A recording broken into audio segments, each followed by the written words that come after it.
Olá, sejam bem-vindos a mais um podcast do Uniprocessos. Hoje nós iremos trabalhar o tema Políticas Públicas para Crianças, Adolescentes e Jovens e contamos aqui com a ilustre participação da deputada Paula Belmonte e dos alunos Matheus Fernandes e Vanessa Gomes. Então eu vou fazer uma breve leitura do currículo da deputada e a seguir a gente vai tratar de projetos de sua autoria que estão diretamente correlacionados ao nosso tema de hoje. A deputada distrital pela Cidadania, DF, eleita em 2022, ex-deputada federal, eleita pela primeira vez em 2018, Paula Belmonte é formada em administração de empresas e defende maior atenção à primeira infância, sendo autora da Lei Federal 14.617 de 2023, que instituiu agosto como mês da primeira infância. Apoia o empreendedorismo, as mulheres empreendedoras e defende também a transparência e a ética na política. A família precisa ter renda e espaço para progredir e empreender. Ao mesmo tempo, o poder público precisa combater a corrupção e gastar o dinheiro do contribuinte de forma responsável, reforça a deputada. Frente Parlamentar da Primeira Infância, Frente Parlamentar em Defesa dos Direitos da Criança e do Adolescente, Frente Parlamentar do Terceiro Setor, Frente Parlamentar de Promoção e Defesa dos Direitos da Criança e do Adolescente com alta habilidade ou superdotação e melhor parlamentar do DF nos anos de 2019 a 2022, de acordo com o ranking dos políticos. Então, está com a palavra a deputada Paula para começar já dizendo o porquê de ter entrado na política, quem é Paula Belmonte, e depois a gente vai tratar de alguns projetos especificamente. Muito grata por essa oportunidade, fico muito feliz de nós estarmos aqui junto com estudantes, com professores do mundo acadêmico. Eu acredito que essa entrada no mundo acadêmico faz com que o nosso Brasil cada vez mais se profissionalize, traga oportunidades de vários ramos de atividade, como os defensoras aí do empreendedorismo. Eu sou uma grande defensora do empreendedorismo, e o empreendedorismo, muitas pessoas pensam em abrir empresa, e na realidade não. Empreendedorismo é autonomia financeira, é liberdade das pessoas poderem consumirem, mas principalmente optarem o que elas querem consumir. E só através da sua liberdade econômica que a gente consegue fazer isso. Então, eu quero, assim, mais uma vez, ressaltar a importância dessa instituição para a nossa sociedade, aqui para o Distrito Federal. E tem um lado ligado mais de um lado jurídico, mas com certeza tem aí um legado hoje que vocês encontram alunos, ex-alunos hoje que estão sendo referências para nós aqui no Distrito Federal. Então, muito grata. Bom, meu nome é Paula Moreno Paro Belmonte, tenho 50 anos, sou mãe de 6 filhos. Eu nunca tive na política, eu sou administradora e sou empresária aqui em Brasília, e sempre, por mais que aqui em Brasília é um lugar político, administrativo, eu acredito que o cidadão brasiliense ele tem um pouco de preconceito com a política, porque muitas vezes falam, lá a política é onde...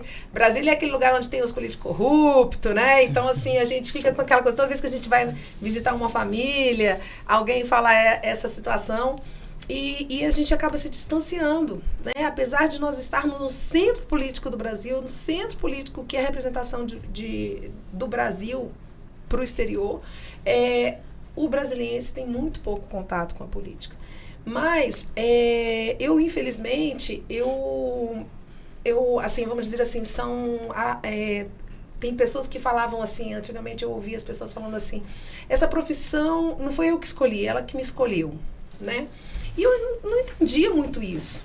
E, de repente, eu me percebi que foi um destino mesmo que aconteceu, assim. As coisas foram se encaixando naturalmente. Se encaixando. Foi assim, infelizmente, eu tenho uma história, assim, que eu morava fora do país, né, com meu marido, já há quase 7 anos, eu fiquei 9 anos fora do país. E eu fui com 3 filhos e tive mais 3 filhos lá, mas aconteceu um acidente com um filho meu dentro da minha casa com 2 anos de idade e infelizmente o meu filho não está aqui mais. Então a gente faz uma revisão geral na vida da gente, né? E a partir disso a gente começou a pensar assim naquele momento com as nossas crianças, né? Porque por mais que eu sou mãe, a nossa sensibilidade por uma situação dessa, a gente começa a sentir a dor de muitas outras mulheres que passam por essa situação. No meu caso foi um acidente, mas quantas mulheres perdem, né, a coisa mais importante que tem na vida, que é um filho, para o tráfico, para a criminalidade e tudo. Então, no meu 6º filho, nós resolvemos voltar para o Brasil e fazer um trabalho social. E por isso que a importância do terceiro setor, né? Porque o trabalho social, o terceiro setor, ele é o braço de desenvolvimento social da nossa sociedade, é o braço da oportunização para esse desenvolvimento de muitas pessoas que não têm acesso a uma qualidade de ensino, a muitas das vezes a precariedade de costumes e valores que são muito precários, né? Quando a gente fala de carência, é carência não só material, mas também de conhecimento e informação. E eu acredito que a informação ela traz a possibilidade da verdadeira democracia, porque a gente só sabe escolher se a gente tem referência, se a gente não tem referência a gente é manipulado, né? Por isso o conhecimento é fundamental. Libertador, Matheus. E aí nós viemos com essa intenção de montar um instituto e quando nós nos deparamos como as nossas crianças brasileiras são tratadas. E eu acho importante dizer isso, criança não tem título de eleitor. Então, é muitas das vezes muito bonito de se falar, de se colocar. Nós temos um artigo na Constituição Federal, que é o artigo mais bonito que existe, que é o direito e garantia das nossas crianças, no artigo 227 da Constituição Federal, que ali coloca, né, a responsabilidade do Estado, da família e da sociedade, e dos direitos das crianças, né, de lazer, saúde, educação. E extremamente completo, se nós formos colocar esse artigo, esmiuçar esse artigo, ele é extremamente completo, mas a realidade nas políticas públicas são muito diferentes. Então, nós resolvemos entrar na política, eu cheguei no ano de 2018, da Inglaterra, e resolvi entrar como candidata a deputada federal, sem nenhuma ligação naquele momento política, partidária com ninguém, mas sim com essa defesa das nossas crianças. E quando a gente fala da defesa das nossas crianças, olha como os assuntos fazem a correlação, né? A gente defende a criança, como que eu consigo defender a criança? Valorizando e dando oportunidade para o seu cuidador, pai, mãe responsável. E como que eu dou cuidado para esse responsável? Com a liberdade econômica. Então, nós temos 3 eixos do nossa defesa e que é os condutores do nosso mandato, da nossa conduta, que é a defesa da nossa criança e adolescente. Nós estamos falando do nosso presente, do nosso futuro. Nós estamos falando da boa utilização do dinheiro público, porque eu nem gosto de usar essa expressão, dinheiro público, o dinheiro do contribuinte, das pessoas que todos nós que estamos nos escutando aqui, todos os brasileiros pagam impostos, mesmo aqueles que não têm trabalho formal, porque eles consomem, a nossa base tributária é toda pelo consumo. E nós temos a questão do empreendedorismo. Então, a gente entrou na política assim, dessa forma, defendendo isso. E eu vim como deputada federal, tivemos muitas ações lá. Hoje eu tenho a honra de dizer que em 4 anos de mandato, sem nenhum tipo de ligação política partidária, mas construindo isso como uma mulher que era dona de casa, mãe, cidadã, eu tenho 8 leis sancionadas pelo presidente da República, quer dizer, assim, uma produção de 8 leis, 2 a cada ano, né? Na realidade, existem leis que aconteceram em 2022, outras em 2019, com menos de um ano de mandato, pelo trabalho sério que a gente fez. E é possível. Eu gosto de ressaltar isso, não valorizando a minha pessoa, mas mostrando para as pessoas que só vamos mudar o nosso Brasil e teremos o Brasil que nós queremos quando as pessoas comuns entrarem na política. Exatamente. Então, assim, é um conjunto, né? Então, é preciso que nós, enquanto sociedade civil, estejamos engajados também nessa colaboração com o poder público, como eu estava falando aqui um pouquinho antes do podcast. Então, essa função de informar, de dar conhecimento, é o que a gente pretende, né? E vamos fazer aqui, só para contextualizar ao ouvinte do tema tratado, uma pequena evolução histórica com relação aos direitos das crianças e dos adolescentes. E essa questão, ela... sobre o progresso que nós tivemos com a Constituição em vigor de 1988, ela é muito importante. É muito importante porque durante centenas ali de anos, né, desde a época da fase colonial, na fase do Império, mesmo na fase da República, as crianças eram tratadas como objeto. E elas só passaram a ser sujeitos de direito com a Constituição de 1888, cujo artigo 227, que já foi ressaltado pela deputada, e logo após os 2 anos da promulgação da Constituição, veio o Estatuto da Criança e do Adolescente, trazendo essa doutrina da política integral.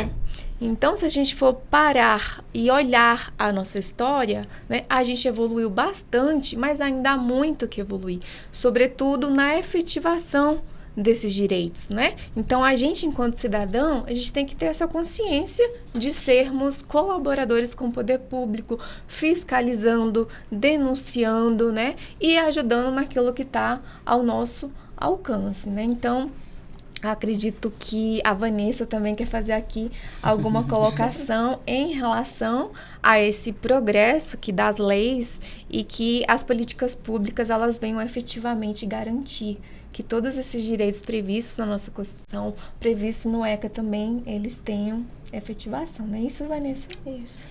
Bom, boa tarde a todos. Primeiro momento, quero agradecer à deputada, né, pela disponibilidade de estar gravando com a gente hoje. A gente sabe que ela tem uma agenda bem extensa, né? Mas, enfim, sobre nossas curiosidades, né? É saber o que motivou a deputada, né, a ingressar nesse âmbito político, né?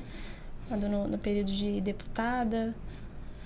Pois é, Vanessa, então é exatamente isso, assim, de nós termos essa sensibilidade com a criança por essa situação do acidente do meu filho, né? Sim. Mas, e naquele momento, eu quero contextualizar o nosso momento histórico, né? Quando a gente fala de um momento histórico, a gente acha que está muito distante, mas é muito perto, né? Nós tínhamos ali, eu fui para a Inglaterra em 2009, né? E à época, nós tínhamos ali Dilma como presidente da República e logo na sequência ela foi reeleita em 2014, né?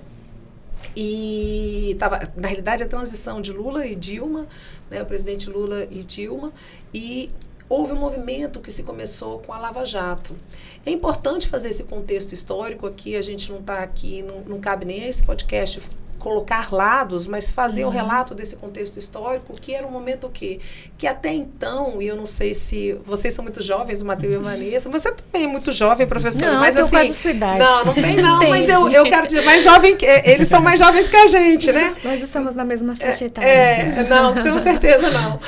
Mas o que eu quero, assim, dizer é que se a gente for fazer uma reflexão, eles ainda já pegaram um período diferente do nosso, a gente não falava sobre política. Exato. Era muito distante da gente. E, de repente, com a questão da Lava Jato, a gente começou a ver que qualquer brasileiro, eu acredito que qualquer cidadão, independente do seu posicionamento político, ele quer um país mais transparente, ele quer um país que não haja corrupção, ele quer um país que traz mais oportunidade. Então, foi um movimento popular no sentido do que, poxa, eu acredito nesse país que combate a corrupção, eu acredito nesse país que possa ser realmente nós sermos representados, né? E é importante aqui, e eu sei que eu estou falando com pessoas que entendem até muito mais que eu, minha formação é administrativa, não é jurídica, mas nós estamos falando aqui de poderes do qual a gente eu mesmo, quando eu tinha 16 anos, eu fui votar, o primeiro voto, eu participei dessa votação, eu tenho 50 anos de idade. 46. Então não é tão Farei próximo, em dezembro. Não. Você é de... Dezembro. Eu tenho 45, vou fazer 46, então eu já considero 46. Tá Eu fiz isso também. Antes de 50, eu falava, já estou quase chegando no meio século. Mas, então, assim, nós somos da década de 70. Exato. Eu não me recordo, até assim, pode me conhecer, mas eu não me recordo de eu ter tido uma aula dizendo o seguinte, olha, o Poder Legislativo, ele faz o quê? O Poder Executivo faz o quê? Qual é a sua responsabilidade? Se eu me lembrar nesse dia, eu lembro da votação que eu tive para presidente, mas eu não lembro quem eu votei para governadora, eu não me lembro quem eu votei para deputada. Falta instruir o povo mesmo. Né? Então, assim, e é isso que é importante, por isso que esse podcast se torna muito importante. Porque quando a gente fala da informação, quando fala a pessoa tem que se envolver com política, não necessariamente ela tem que se colocar num lugar de eleição, mas ela tem que começar a entender que só através do conhecimento político a gente muda a nossa realidade. E para que a gente possa conhecer, nós temos que entender como funciona. Por exemplo, eu falei agora das 8 leis que nós tivemos sancionadas. Como que é o processo de votação? Como que é o processo de aprovação de uma lei? Ela não é fácil. Trâmite legislativo, né? Bem o processo legislativo é extremamente burocrático, porque nós temos que passar por 2 casas. Se volta para outra casa. Revisor. Você tem todos 594 parlamentares para aprovar um projeto. Então, é um trabalho muito extenso de convencimento e um trabalho muito extenso de poder argumentar. E que é importante no parlamento, né? E, ao mesmo tempo, representativo, né? Representativo. Então, assim, é um trabalho importante. E aí, às vezes, as pessoas se ouvem assim, poxa, por que tal lei não é aprovada? Por quê? Porque tem todo esse trabalho de convencimento. E onde que está o cidadão aqui nessa história? Na eleição. Porque quem está lá para decidir esse trabalho de convencimento tem que ser algo que represente a gente. Então, por exemplo, tem muitas leis que nós tivemos retrocesso ao longo dos anos, não estou falando só nesse ano, mas ao longo dos anos, em combate à corrupção, em combate aos supersalários, há uma série de outros privilégios que a gente tem que acabar, mas a gente reclama, mas na hora de apertar o botão, a gente não sabe se o nosso candidato pensa da mesma maneira. Exatamente. Então, nós precisamos de pessoas que entendam o que a política é, o que ela representa e o que o candidato representa. Então, eu sempre falo, hoje eu estou como deputada distrital aqui no Distrito Federal, e eu sei que esse podcast vai para o mundo, né? Mas o Distrito Federal tem uma realidade, temos 24 parlamentares do Distrito Federal. Eu acho que são poucas as pessoas brasileiras que conhecem os 24 parlamentares. Poucas. E eu posso dizer que eu posso ter famílias próximas a mim que não sabem. E quais são os parlamentares e deputados federais? São 8, não é um número expressivo. 24 até mas 8 não. E eu tenho certeza que a maioria não conhece. Senadores, né? Mas são senadores. 3. Mas um problema mesmo de educação, né? Então, assim, faltou desde a base, talvez saber noções mínimas de direito constitucional, sobre o processo legislativo, né? Sobre as propostas na hora de cada eleição. E com relação a um dos seus projetos, o que mais me chamou a atenção, assim, vários, são todos muito interessantes, mas teve um em relação às crianças que estão em situação de rua, né? Para trazê-las novamente ao convívio. Por que esse projeto me chamou a atenção? Quando o Matheus e a Vanessa me trouxeram o tema, fui estudar, fui pesquisar, né? Porque a professora de ECA é outra, não sou eu. Mas eu sou curiosa e eu gosto de saber, então vamos atrás das informações. E aí... Você é linda, viu? Ah, obrigada. Olhando assim, e nem parece 46 anos, né? Já. Tem que mostrar. E eu sou mãe de um filho e já tenho 2 netos, um de 6 anos e uma netinha de 1 ano e 9 Sério? meses. Então eu Não tem entendo nada a ver com o tema, perfeitamente. mas eu entendo o que é namorar a criança, eu né? entendo perfeitamente quando ela diz que uma causa que motivou foi a questão da perda do filho. Porque quando a gente é mãe e pai, a gente sente na pele, né, o que é, né, uma perda dessas e o que a gente poderia, digamos assim, ajudar ao outro que está passando numa situação assemelhada. Então, a questão aqui dos moradores, das crianças em situação de rua, me fez relembrar que aumentou agora, depois, pós-pandemia, né? Somente especial aqui em Brasília, cresceu muito a população de rua. Isso. Um dado lamentável, mas é verdade. Aquela época da criança como objeto de direito e não como sujeito de direitos. Então, talvez vocês não conheçam que a situação que foi trazida de Portugal para o Brasil, então eu estou falando da época da colônia ainda, que era chamada Roda dos Enjeitados. Quem já ouviu falar na Roda dos Enjeitados? Roda dos Enjeitados também era conhecida por Roda dos... acho que era Expostos, Roda dos Expostos, onde a gente tinha literalmente ali uma roda de madeira, e essa roda ela girava. Então havia uma instituição que recebia essas crianças que eram enjeitadas. Elas eram simplesmente depositadas nessa roda como coisa. Então aquele depositor, ele chegava naquele local, colocava a criança sobre a roda, girava, e quando ela girava, ela ficava na parte de dentro da instituição, e ele tocava uma sirene e saía correndo para não ser identificado. Então vejam que absurdo, né? Que se perdurou aí por séculos, e quando a deputada traz esse projeto para acolher e resgatar essas crianças de rua, eu penso, gente, os anos se passaram, os séculos se passaram, mas a ideia que estava lá atrás parece que só mudou a forma.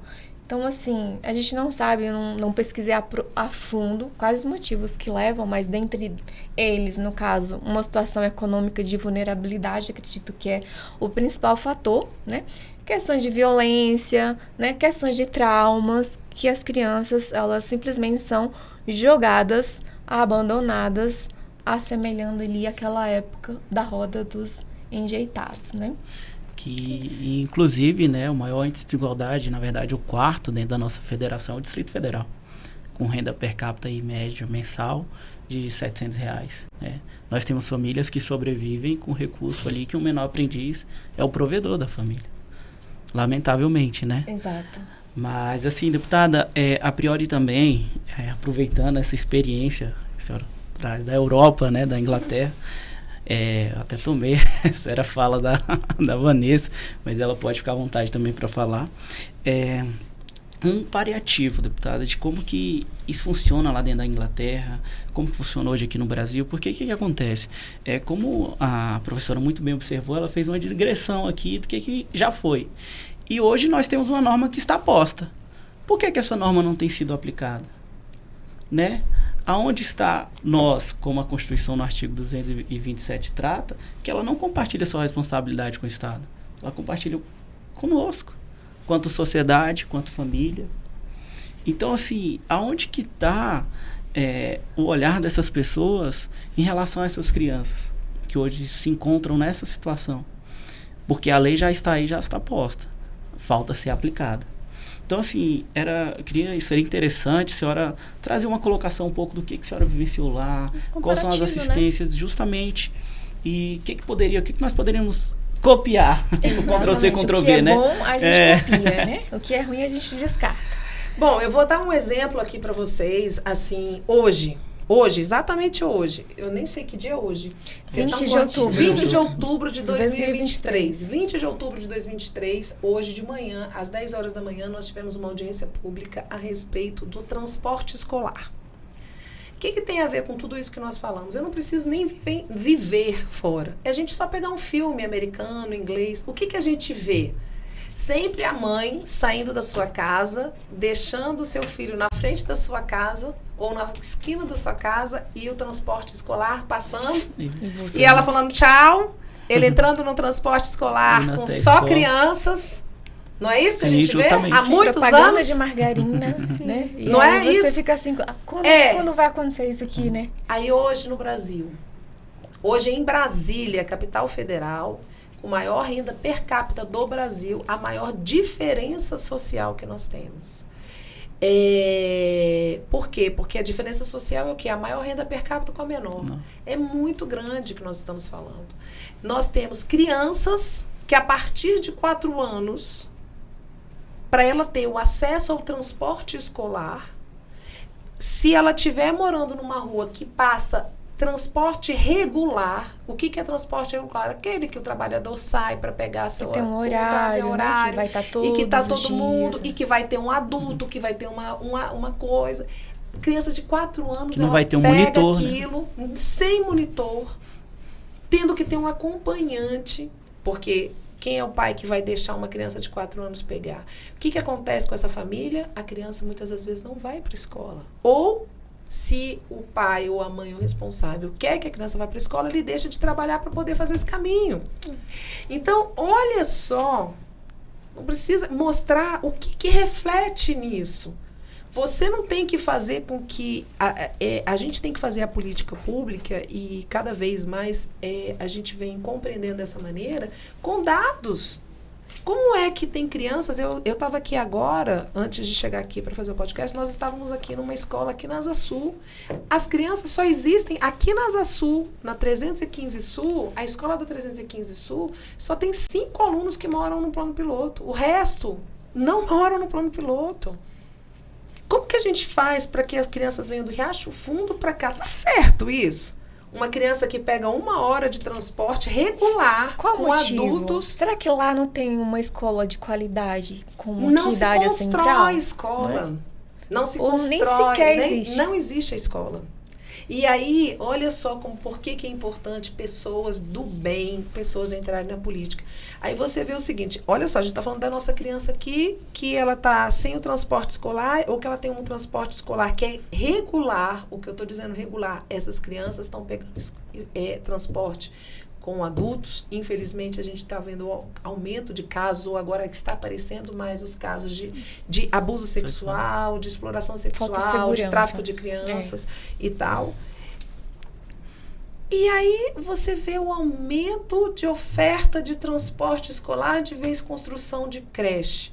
Quais são as empresas que estão oferecendo transporte escolar?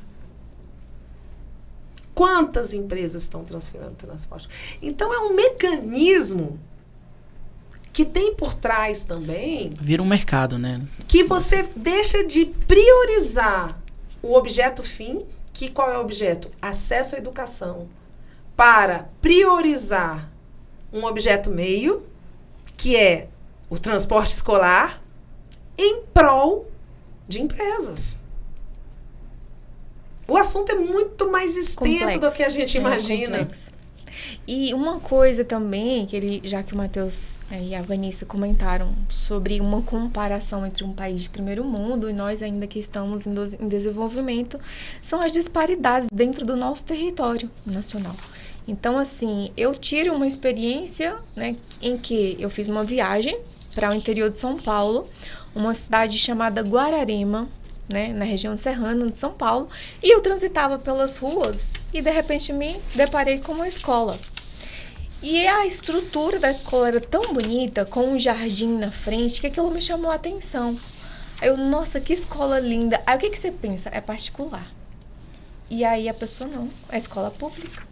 E aí você pensa assim, poxa, em que Brasil eu tô? Por que tantas desigualdades? Por que essa escola que tem aqui não é a mesma que tem lá no Nordeste ou noutra cidade? Então, quando você chega para uma determinada região que você vê tanta pobreza, e em outras regiões tantas riquezas, onde que fica, né, o governo nisso tudo? Pois é, aí eu volto àquela inicial. Tudo começa pela escolha. O brasileiro tem o que escolhe. Se a gente não se aprofunda, não tem como não sair dessa matemática. Se a gente não aprofunda que a gente tem que entender que um governador não é aquele governador que fala que vai prometer aumento para o servidor. O governador não é aquele que oferece um emprego para o meu amigo ou para meu filho ou para mim mesmo.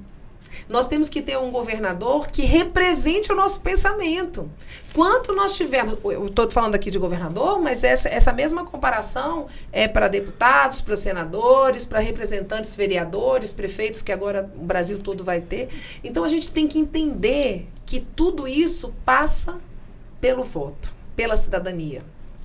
Quanto a gente não virar essa chave da responsabilidade, que a responsabilidade de uma votação não é simplesmente se eu gosto da cor vermelha ou azul ou amarela. Não é isso.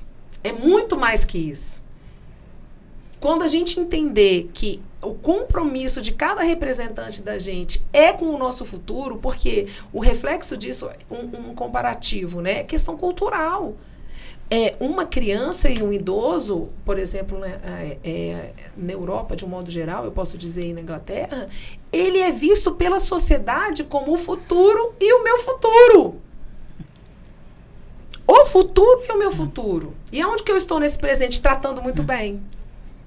Eu quero um futuro para as minhas crianças muito bom. Por quê? Porque elas vão fazer o meu futuro. Exatamente. Elas vão cuidar de nós. nós. É o ciclo, né? É um ciclo. E hoje não tem isso. Hoje não tem isso. Não tem respeito pelo que foi o nosso passado. Hoje, estávamos falando aqui antes de começar o podcast, como estão os nossos idosos. A nossa população está, vamos dizer, envelhecendo. O nosso sistema de previdência não aguenta. Porque hoje, graças a Deus, as pessoas não dependem de uma maneira geral, elas estão empreendendo e tendo se reinventando, né? Se reinventando. Então, muitas delas não se contribuem com o sistema de previdência. Como é que vai ser isso? Nós temos que fazer políticas públicas e não é inventar a roda, não. É voltar para trás e falar, esse ser... E como a senhora disse, nós temos legislações adequadas. Na verdade, não tem uma fórmula mágica, né? Basta boa vontade, pessoas responsáveis e comprometidas, né? Mas para que essas pessoas estejam, a gente precisa do ser mais importante, claro, que é o eleitor. Exatamente. Então, aqui só enfatizando alguns projetos, né? São vários os projetos, mas por conta do tempo, a gente não vai conseguir, né, comentar pormenorizadamente todos eles. Vocês gostariam de trazer algum comentário sobre algum projeto que chamou a atenção em relação ao nosso tema, Vanessa? Pode começar acerca do...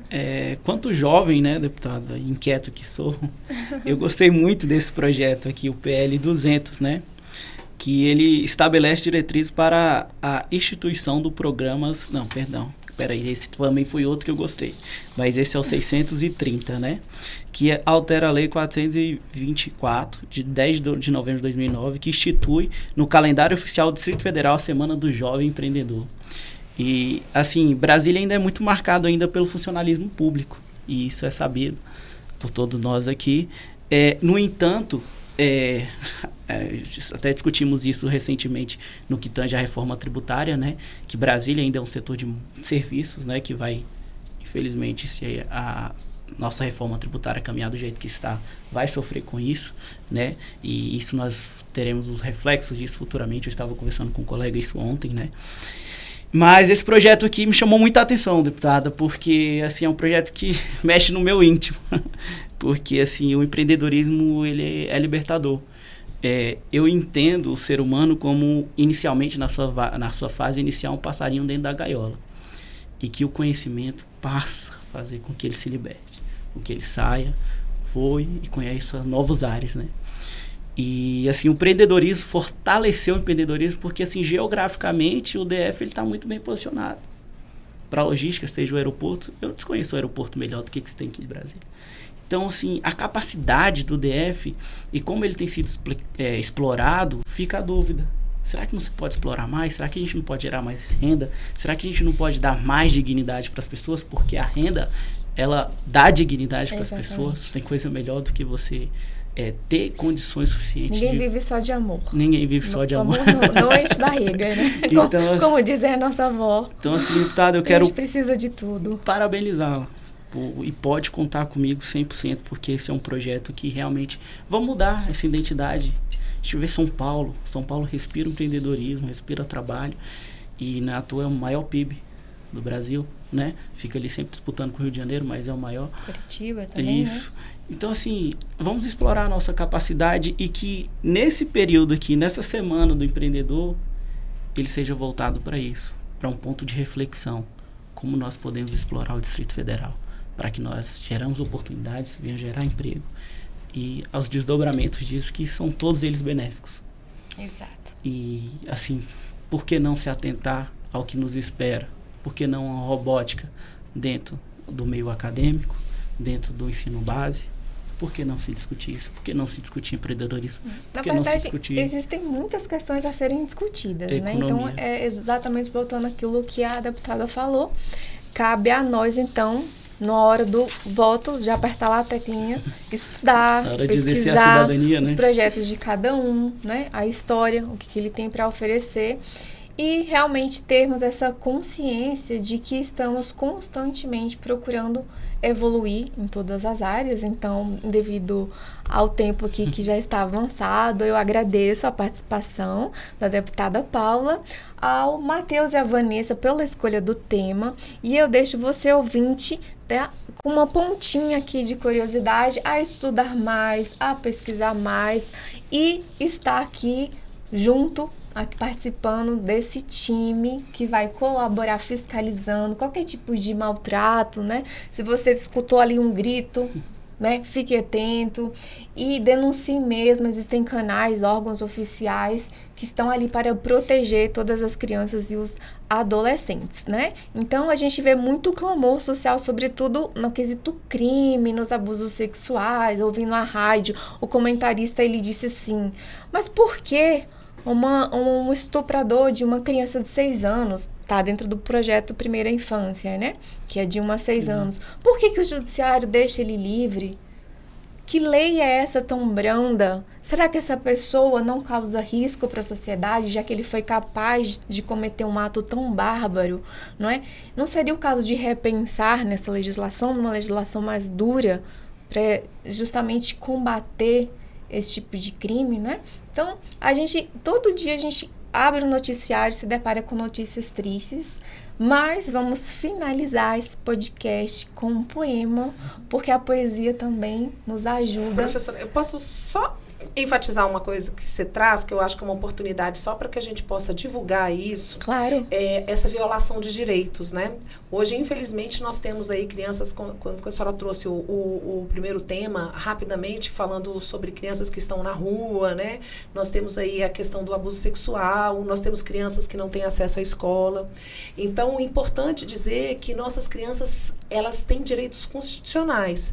E nós temos canais de denúncia, né? Hoje nós temos as delegacias da criança e do adolescente, nós temos a vara da criança e do adolescente e nós temos os conselhos tutelares, e que são canais importantes da denúncia, e essa denúncia ela não cabe simplesmente para o pai e a mãe ou alguém da família, qualquer pessoa. Então, assim, quando nós olharmos uma criança que esteja trabalhando, uma criança que está sendo violada algum direito dela, porque todas as crianças, a partir dos 4 anos, elas têm direito ao acesso à escola.